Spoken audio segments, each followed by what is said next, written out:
भक्तवत्सल भगवान की जय। भक्त श्री कबीरदास जी के जीवन के कुछ चमत्कार। ब्राह्मणों को संतुष्ट करके भगवान ने ब्राह्मण का रूप धारण किया और वहाँ पहुँचे जहाँ श्री कबीरदास जी छिपकर बैठे थे। भगवान ने श्री कबीरदास जी से कहा, तू यहाँ पर पड़ा हुआ भूखों क्यों मरता है? श्री कबीरदास जी के घर पर जा। जो भी कोई वहाँ जाता है उसे वे 2.5 सेर अन्न देते हैं, इसलिए अब तू देर मत कर, वहीं चला जा, जल्दी से जा। श्री कबीरदास जी घर को आए और सब समाचार देख सुनकर प्रेमानंद में पूर्ण रूप से मग्न हो गए।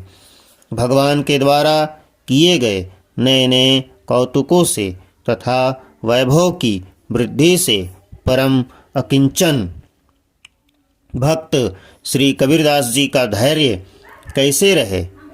बढ़ती हुई प्रतिष्ठा को घटाने के लिए श्री कबीरदास जी ने भी नए नए कौतुकों की रचना प्रारंभ कर दी। एक दिन आपने एक वेश्या को अपने साथ में ले लिया। उस समय ऐसा मालूम होता था कि भजन भाव को छोड़कर ये उसी के रंग में रंग गए हैं, परंतु सच्ची बात तो यह थी कि मुझे कुमार्गी समझकर लोग मेरे पास न आए, मेरे भजन में बाधा न हो। श्री कबीरदास जी को एक वेश्या के साथ देखकर संतजन डर गए कि श्री कबीरदास जी यदि माया से मोहित हो सकते हैं तो हम सरीखे साधारण लोग कैसे बचेंगे? और दुष्टों के मन में बड़ा भारी सुख हुआ। वे कहने लगे, हम तो कहते ही थे कि यह ढोंगी है।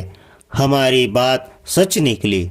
श्री कबीरदास जी ने जब संत और असंतों के ऐसे भाव जाने, तब वे वेश्या को साथ लिए हुए वहाँ पहुँचे जहाँ काशी के राजा की सभा लगी हुई थी।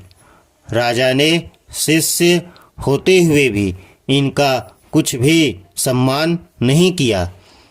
फिर भी ये वहाँ बैठ गए और मानसी भाव से श्री जगन्नाथ भगवान का ध्यान करने लगे। थोड़ी देर बाद इन्होंने उठकर वहीं अपने पात्र से जल गिरा दिया।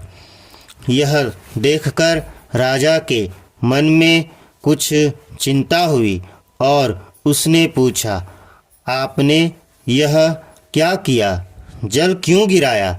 श्री कबीरदास जी ने कहा, श्री जगन्नाथपुरी में श्री जगन्नाथ जी का रसोइया भोग का थाल मंदिर में लिए जा रहा था। उसका पैर जलने वाला था इसलिए आग को बुझाकर मैंने उसकी रक्षा की है। यह सुनकर सभी को बड़ा आश्चर्य हुआ। राजा ने इसकी जांच के लिए आदमी भेजे। उन्होंने लौटकर समाचार दिया कि श्री कबीरदास जी की बात सत्य है, बिल्कुल सत्य है। राजा ने मन में अपना अपराध मानकर रानी से कहा, श्री कबीरदास जी की वह बात तो सत्य निकली। राजसभा में कृपा करके पधारें। मैंने उनका अपमान किया, इसलिए मेरे मन में बड़ा भारी दुख है। इस अपराध से बचने के लिए मैं कौन सा उपाय करूं? रानी ने कहा कि उन्हीं के शरण में जाने से काम बनेगा। तब राजा ने घास का एक बड़ा भारी बोझा सिर पर रख लिया और गले में कुल्हाड़ी बांध ली। इस प्रकार भाव में भींगा हुआ राजा रानी को साथ में लेकर श्री कबीरदास जी की शरण में चला। राजा रानी ने लोक लज्जा का सर्वथा परित्याग कर दिया था। दोनों बाजार से होकर निकले। हमने बड़ा अनुचित कार्य किया है, ऐसा सोच सोचकर उनके शरीर क्षण प्रतिक्षण क्षीण हो रहे थे। श्री कबीरदास जी ने दूर से राजा को आते देखा तो अत्यंत व्याकुल हो गए। वे उठकर राजा के पास आए और उन्होंने घास का बोझा उतरवा दिया, गले से कुल्हाड़ी खुलवा दी। राजा रानी के भाव से श्री कबीरदास जी अत्यंत संतुष्ट हो गए।